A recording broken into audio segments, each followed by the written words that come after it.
ఎందుకు ఏమిటి ఎలా అనుకుంటా సినిమాలో మస్తు నవ్వించిన బాబు మోహన్ సారు ఇలా నామినేషన్ కాయిదాలు పట్టుకొని ఆఫీసర్ల తానుకొచ్చి ఏ నియోజకవర్గం ఏ పార్టీ అని అన్ని రాసిచ్చి సంతకం పెట్టి ఎంపీ బర్లకు దిగిండిగా. వరంగల్ ఎంపీగా ప్రజాశాంతి పార్టీకి వెళ్ళి కేఏ పాల్ దివ్యాశీస్సులతోని ఇగో ఇట్లా వీల్ చైర్లు వచ్చి నామినేషన్ వేసిండు. అగో మరి సార్ వీల్ చైర్లు ఎందుకు వచ్చిండు ఏమైంది అని అంటే పానంజరి హుషారు లేదట.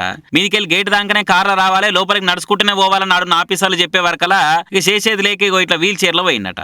మరి ప్రజాశాంతి పార్టీకి వెళ్ళి కేఏ పాల్ పోటీ చేస్తేనే ఎవరు దేక్తలేరు. అసలు ఆయన పార్టీ తరపున పోటీ చేస్తే జనాలు పట్టించుకుంటారా అని అంటే చెప్పలేము. కానీ ఆయన ప్రయత్నం అయితే ఆయన చేయాలి కాబట్టి ఇగో ఇట్లా చేసిండు. ఆయన బీజేపీలోకి వెళ్ళి దుంకి ప్రజాశాంతిల పాదం మోపినప్పుడే గులిగిరు అందరూ. కంత పెద్ద పార్టీలు ఇడిచిపెట్టి గాలి మోటార్ పార్టీలు చేరితే ఏముంటది మ్యాటర్ అనుకుంటా కామెంట్లు చేసిర్రు. మరి బాబు మోహన్ సార్ ఆలోచన ఏందో ఆయనకి తెలియాలి. ఇక వరంగల్ మొత్తం 25 మందికి మీదనే 30 సెట్లు నామినేషన్లు వేసిరట. ఇక బీజేపీ క్యాండిడేట్ గా ఆరు Ramesh, Congress candidate Kadiyam Kavya, BRS candidate గా డాక్టర్ సుధీర్ కుమార్ నామినేషన్లు వేసిర్రు. ఇక ఇవాళ లేటుగా అయినా కానీ లేటెస్ట్ గా ప్రజాశాంతి పార్టీ క్యాండిడేట్ గా బాబు మోహన్ నామినేషన్ వేసిండు. మరి ఇక ఓటు నాటికి ఎవరి జాతకం ఎట్లుంటుందో చూడాలి.